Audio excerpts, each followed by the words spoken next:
तो good afternoon student. जैसे last class में हमने जो डाइजेस्टिव सिस्टम है उसकी डिजीज़ या बीमारियों के बारे में बात की थी।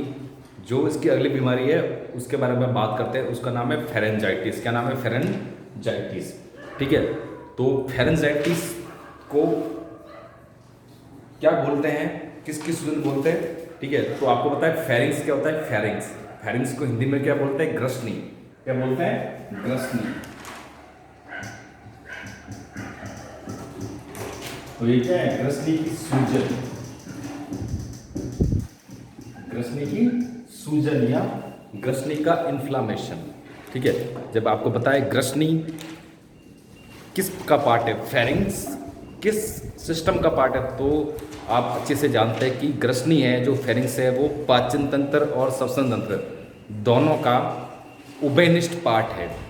ठीक है, दोनों का इक्वल पार्ट है, दोनों का फंक्शन एक जैसा काम करता है। ठीक है ना, तो जो फेरिंग्स है वो श्वसन तंत्र पे भी काम आता है और पाचन तंत्र पे भी काम आता है। तो फेरिंग्स के किस सिस्टम का अंग है? तो अपन बोल सकते हैं दोनों ही, रेस्पिरेटरी सिस्टम और डाइजेस्टिव सिस्टम दोनों का ही अंग है। ठीक है, तो इसके अंदर ईटियोलॉजी आपको पता चली जाएगी। जो श्वसन तंत्र को नुकसान पहुंचाने वाले हैं वो भी जीवाणु विषाणु हो सकते हैं। ठीक है, और जो पाचन तंत्र को नुकसान पहुंचाने वाला है वो भी जीवाणु विषाणु हो सकते हैं। ठीक है ना, तो पहली बात तो वो भूल जाओ। अभी नेक्स्ट कौन सी बात है? फेरेंजाइटिस। ठीक है, तो फेरेंजाइटिस को बोलते हैं ग्रसनी की सूजन या फिर इन्फ्लामेशन ऑफ फेरिंग्स। ठीक है, तो फेरिंग्स के या ग्रसनी क्या के इन्फ्लामेशन को या सूजन को क्या बोलते हैं अपन? फेरेंजाइटिस। सिंपल सी बात है, ये सिर्फ परिभाषा में और फिल इन द ब्लैंक में पूछा गया है। आज तक लॉन्ग क्वेश्चन में नहीं पूछा गया और शायद ना कभी पूछा जाएगा।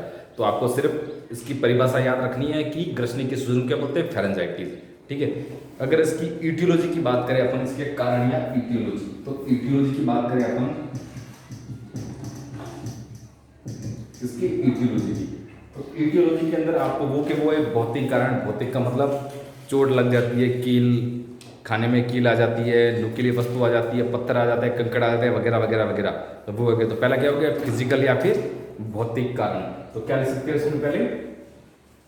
ठीक है, भौतिक या फिजिकल कारण, या फिर दूसरा रासायनिक कारण हो सकते हैं। ठीक है, तो भौतिक कारण क्या लिखेंगे? भौतिक कारण। भौतिक को इंग्लिश में क्या बोलते हैं?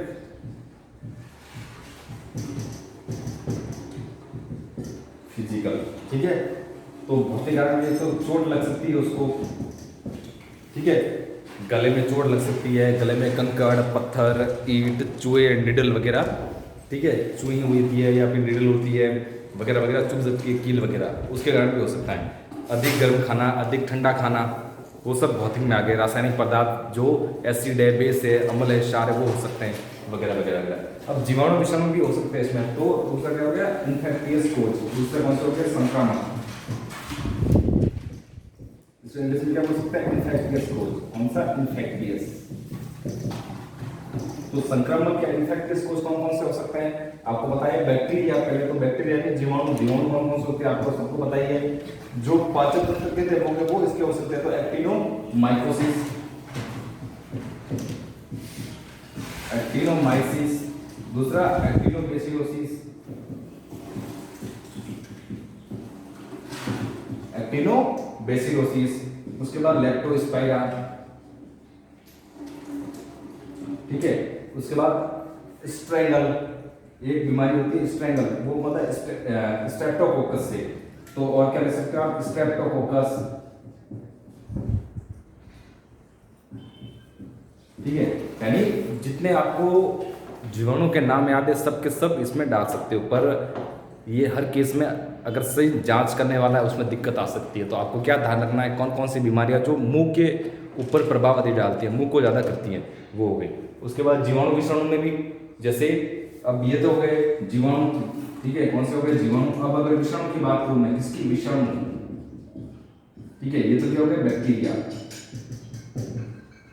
ये सारे क्या है? बैक्टीरिया। अब विषाणु की या वायरस की बात करता हूं मैं, तो एक तो पीपीएलओ जो प्लूरोनिमोनिया लाइक ऑर्गेनिज्म है, जो निमोनिया करता है। ठीक है, जैसे माइकोप्लाज्मा। कौन सा करता है?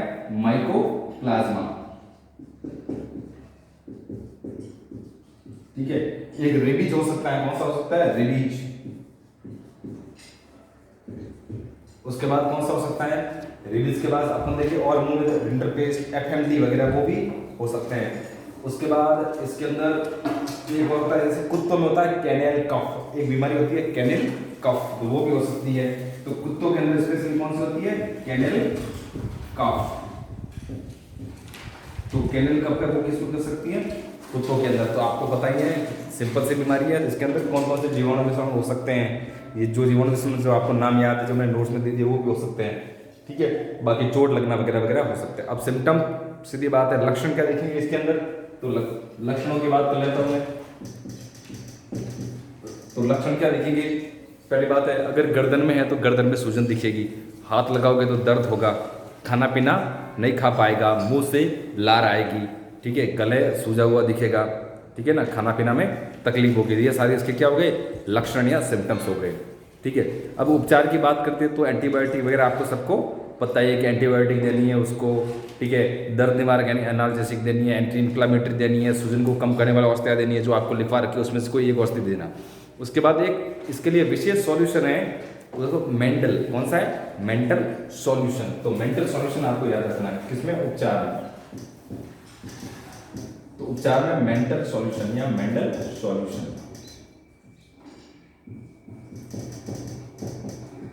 एक विलयन आता है अलग अलग औषधियों का आपस में मिक्स, वो कौन कौन सा है, तो पहला तो आपको लिखना आयोडीन, कौन सा है, एक तो आयोडीन,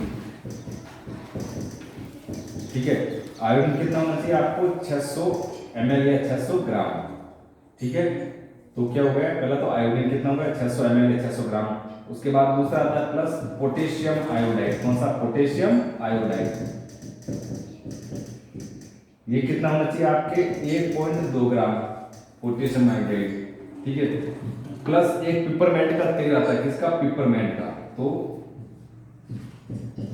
पिपरमेंट तेल ये कितना होना चाहिए, 250 ml। और प्लस एक आता है ग्लिसरीन, ग्लिसरीन, तो ग्लिसरीन कितना होना चाहिए इसमें, 30 ग्राम या 30 ml। तो मुंह के अंदर लगाना है आपको, गले के अंदर और मुंह के अंदर इस विलियन को, सॉल्यूशन को, इस दवाई को लगाना है जिसका नाम है मेंटल, ठीक है। कौन कौन से, पहला तो आयोडीन होना चाहिए उसमें कितना, 600 ml या 600 ग्राम। दूसरा पोटेशियम आयोडाइड होना चाहिए 1.2 ग्राम। और पिपरमेंट का तेल होता है इसमें 250 ml। और ग्लिसरीन होता है इसमें 30 ग्राम। इन सबको मिला के क्या बोलते हैं अपन, मेंटल सॉल्यूशन। ये लगाते हैं गले के अंदर। बाकी आपको एंटीबायोटिक देनी है वगैरह वगैरह सब देनी है, आपको अच्छे से पता है, ठीक है, ओके।